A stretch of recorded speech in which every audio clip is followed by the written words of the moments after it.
అందరికీ నమస్కారం అండి. మైరాన్ కుటుంబ సభ్యులకి అందరికీ కూడా నా హృదయపూర్వక నమస్కారాలు. ఒక మంచి హీరోని ఇంట్రడ్యూస్ చేశారు మీరు. ఇద్దరు మంచి నిర్మాతల చేతుల మీదుగా, సరే రియల్ ఎస్టేట్లో నేను కూడా కొంత అనుకోండి, ఆ ముగ్గురు చేతితో ఇది మీరు చేసుకున్న ఇది ఒక అద్భుతమైన ఆరంభం. ఇది చూశాను. మంచి యంగ్ మ్యాన్ హీరో అంటే నవ్వుతూ ఉన్నాడు, కానీ చాలా ఈ పర్సనాలిటీ చూసినా, ఆ ఫేస్లో ఉన్న ఇది చూసినా, నవ్వు చూసినా మంచి హీరో అయ్యి ఉండేవాడు అనుకున్నా. అడిగా నేను మొన్న నాకు కలిసినప్పుడు. అంటే ఒకప్పుడు ఉండేదంటే చేద్దామని, కానీ మనకెందుకులే అని చెప్పి నేను కొంచెం ఇదయ్యాను. ఈ మధ్యన నాకు రియల్ ఎస్టేట్ డెవలపర్స్ అసోసియేషన్కి నేను ప్రెసిడెంట్గా కూడా చాలా కాలం చేశాను. ఈ మధ్యన ఎవరో ఫ్రెండ్స్ వచ్చి కూర్చొని మాట్లాడుతున్నప్పుడు, ఏమంటే నెల్లూరు నుంచి ఒక యంగ్స్టర్ వచ్చాడండి, మైరాన్ హోమ్స్ అని పెట్టాడు, బాగా చేస్తున్నాడండి అన్నారు.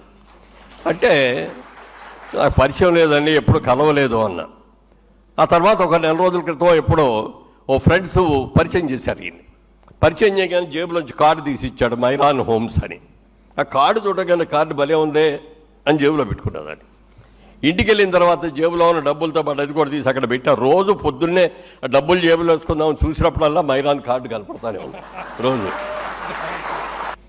ఈయన చేస్తున్న గొప్పతనం ఏంటంటే, యువకుడు, ఉత్సాహవంతుడు, మంచి కార్యక్రమాలు చేయాలి, ఏ విధమైన మోసాలు చేయకూడదు, తక్కువ లాభంతో ఎక్కువ వ్యాపారం చేద్దామనే ఉద్దేశంతో ఈ వ్యాపారంలో దిగటం. మరి ఎన్నో అద్భుతమైన వెంచర్లు చేశారు.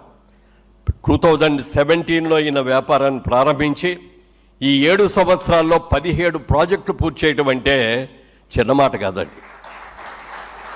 పెద్ద పెద్ద ప్రాజెక్టు ఇప్పుడు ప్లాన్ చేశారు. మైరాన్ డైనాసిటీ, చేవేళ్ళ దగ్గర మనీ కూడా అక్కడ అది కూడా చేస్తున్నారు. సినిమా ఎలా స్టాండ్ అవుతుందో అలాంటి మౌత్ పబ్లిసిటీ ఈ మైరాన్ హోమ్స్ కూడా రాబట్టే ఈ 7 సంవత్సరాల్లో 17 ప్రాజెక్టులు చేయగలిగినటువంటి స్తోమత కలిగింది. కీప్ ఇట్ అప్ అమ్మా, ఇలాగ చేయి. ఎప్పుడు కూడా అధిక లాభాల గురించి ఆలోచించొద్దు, నీతిగా నిజాయితీగా చేయి, క్లియర్ ల్యాండ్స్నే తీసుకో. నిన్ను నమ్మి నీ దగ్గరకు వచ్చిన ఏ కస్టమర్ అయినా గుండె మీద చేసుకొని, నేను ఆయన దగ్గరికి కళ్ళు మూసుకొని కూడా వెళ్ళి కొనొచ్చు అనేటువంటి పేరు తీసుకొని ఇంకా బాగా పైకి రావాలని మనస్ఫూర్తిగా కోరుకుంటాను.